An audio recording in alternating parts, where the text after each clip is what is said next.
Halo teman-teman, kami dari kelompok 1 yang beranggotakan Ahmad Raffi Ananta Putra, Karina Emilia Widyaningro, Putri Dwi Ayu, dan Siti Nur Azizah, kelas 12 MIPA 3. Kita akan membahas tentang sintesis protein. Apa sih sintesis protein itu? Sintesis protein adalah proses pembentukan protein di dalam tubuh.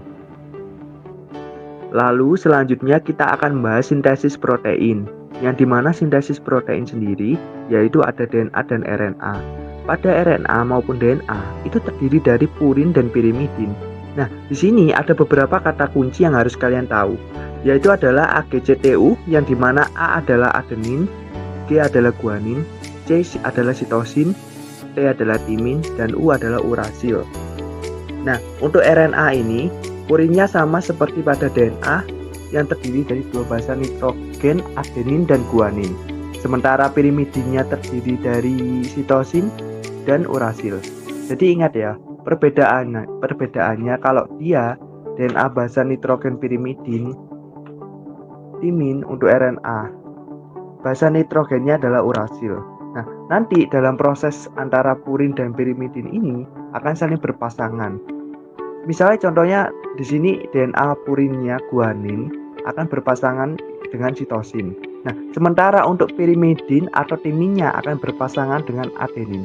Begitu juga dengan RNA guanin berpasangan dengan sitosin dan adenin berpasangan dengan urasil. Nah, dalam prosesnya ini ada beberapa kata kunci yang perlu kalian pahami. Kata kunci yang pertama di sini adalah sense. Rantai sense ini juga disebut dengan rantai anti-templat bersifat coding. Selanjutnya, yang kedua adalah anti-sense, disebut juga dengan rantai templat ini non-coding atau bahasa lainnya disebut kodogen. Yang ketiga, ada kodon. Kodon ini merupakan RNA messenger atau RNA duta. Selanjutnya ada antikodon. Antikodon ini merupakan rantai RNAT atau RNA transfer. Nah, perlu diingat ya, untuk rantai sense dan antisense ini merupakan golongan dari DNA, sementara kodon dan antikodon ini merupakan bagian dari RNA. Nah, untuk proses sintesis protein dimulai dengan membukanya rantai double helix dari DNA yang saling berpilin. Kemudian, pada proses sintesis protein, pilihannya ini harus terbuka. Nanti akan terdapat dua rantai yang dimulai dari 5 ke 3. Nah, rantai ini yang disebut dengan rantai sense atau anti-templat. Dan pasangannya ini adalah rantai yang dimulai dari 3 sampai 5. Inilah rantai yang disebut dengan rantai anti-sense atau bahasa lainnya template atau kodogen. Untuk 5 ke 3 ini merupakan rantai positif bersifat coding. Sementara rantai yang dimulai 3 sampai 5 ini adalah rantai negatif dan ini adalah non-coding. Dalam pembentukannya nanti ada dua tahap, yaitu tahap transkripsi dan translasi. Sebelum masuk ke tahap transkripsi, kita harus menerjemahkan kode dari sense ke antisense. Untuk sense dan antisense merupakan rantai DNA yang adeninnya berpasangan dengan timin dan guaninnya akan berpasangan dengan sitosin. Nah, di sini ada adenin berpasangan dengan timin, timin pasangannya adenin, guanin pasangannya sitosin, guanin sitosin, guanin sitosin, guanin sitosin, sitosin guanin, timin adenin, sitosin guanin, adenin timin, guanin sitosin, sitosin guanin, guanin sitosin, guanin sitosin, guanin sitosin. Nah, inilah rantai antisensenya ini akan dijadikan sebagai cetakan membentuk RNA messenger. Untuk kodon, kebalikan dari antisense dari 5 aksen ke 3 aksen. Rantainya disebut kodon atau RNA messenger atau RNA duta. Ini termasuk dalam RNA di mana adenin pasangannya urasil. Pada proses ini tidak ada timin. Guanin pasangannya sitosin.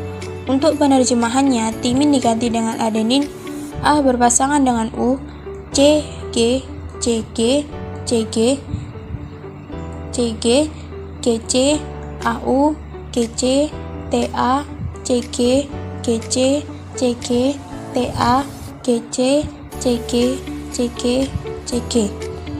Kemudian kita akan cari rantai antikodonnya. Untuk antikodon ini bisa kita terjemahkan dari rantai kodon 3, kita terjemahkan di rantai 4 ini. Nah, untuk proses pembentukan RNA messenger atau proses pembentukan kodon dari DNA ini, prosesnya disebut dengan transkripsi. Sementara untuk proses terjemahan kodon menjadi asam amino ini nanti prosesnya disebutnya dengan tahap translasi. Untuk tahap translasi ini berarti di sini antikodon atau RNA transfer yang bekerja tetap sama ya. Nanti adenin pasangannya urasil, guanin pasangannya sitosin. Maka coba kita terjemahkan di sini. Yang pertama A pasangan U pasangannya A, G pasangannya C, G, C, G, C, G, C, C, G, U, A, C, G, A, U, G, C, C, G, G, C, A, U, C, G, G, C, G, C, G, C. Sudah, selesailah proses dari sintesis protein. Pada tahapan transkripsi terbagi menjadi 3 bagian. 1. Inisiasi, 2. Elongasi, 3. Terminasi. Inisiasi terjadi pada rantai sense, elongasi terjadi pada rantai antisense, dan terminasi terjadi pada rantai kodon. Sedangkan pada antikodon terjadi translasi.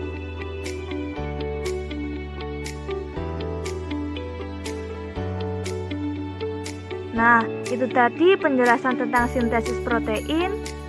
Semoga teman-teman paham dan sampai jumpa.